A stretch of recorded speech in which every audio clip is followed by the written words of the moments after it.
নমস্কার বন্ধুরা, শাশুড়ি বৌমার কিচেন আপনাদেরকে স্বাগত জানাই। আজকে আপনাদের জন্য একটা স্বাস্থ্যকর রেসিপি শেয়ার করব। পেঁপে আলু দিয়ে চানার ডালের বড়া করে তরকারি। প্রথমে দেখুন, আমি চানার ডাল ভিজিয়ে রেখেছি কালকে রাত্রে ভিজিয়ে রেখেছি।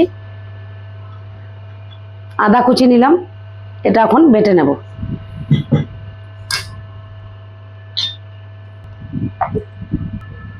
এদিকে দেখুন, আমি পেঁপে কেটে রেখেছি, অল্প বড় বড় করে টুকরো করে নিয়েছি। আলুও কেটে নিয়েছি, এগুলোকে আমি পরে ভাজবো। এখন আমি ডালটা পেস্ট করে নিই। ডালটাকে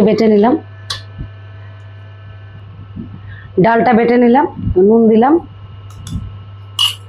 1 চামচ পরিমাণ হলুদ গুঁড়ো দিলাম।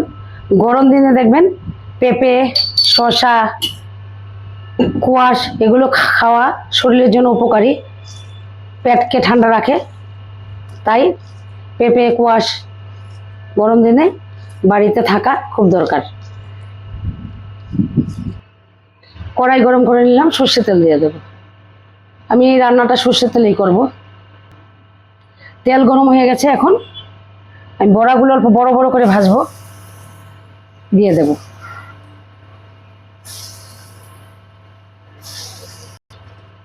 দেখুন, ডালের বড়াগুলো আমি ভেজে তুলে নেব। তেলটা আমি আর পাল্টালাম না, এই তেলে পেঁপেগুলো ভেজে নেব, হালকা ভেজে নেব পেঁপেগুলো।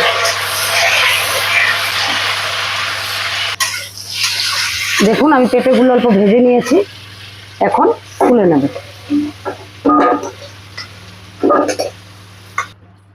অল্প সর্ষের তেল দিয়ে দিলাম, তেল গরম হয়ে গেছে, তেজপাতা দিয়ে দিলাম, আস্ত জিরে দিয়ে দিলাম।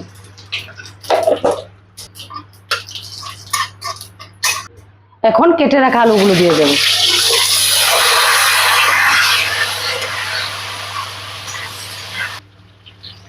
এক চামচ নুন দিয়ে দিলাম, 1 চামচ হলুদ গুঁড়ো দিয়ে দিলাম।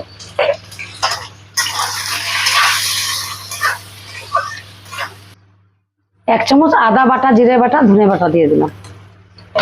লাল লঙ্কা গুঁড়ো 1 চামচ দিয়ে দিলাম।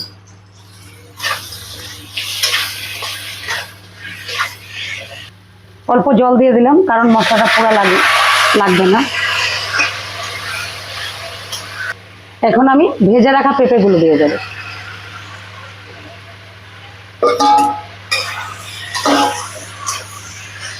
আপনারা এইভাবে বাড়িতে বানিয়ে খেয়ে দেখবেন, ভালো লাগবে। আমি দেখুন 1 কাপ পরিমাণ দুধ নিয়েছি, দুধটা দিয়ে দেব। এখন অল্প চিনি দিয়ে দেব। এখন আরো 5 মিনিট মতন আমি ভালো করে কষিয়ে নেব। দুধটা দেওয়ার পর অল্প কষিয়ে নিতে হয়। দেখুন, আমি ভালো করে কষিয়ে নিয়েছি, এখন জলটা দিয়ে দেব।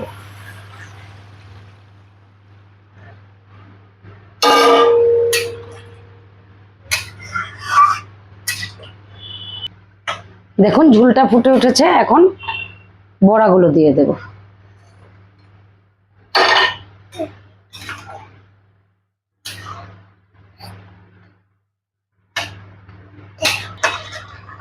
দেখুন, আমার তরকারিটা রেডি। এখন ঘি গরম মশলা দিয়ে নামিয়ে নেব।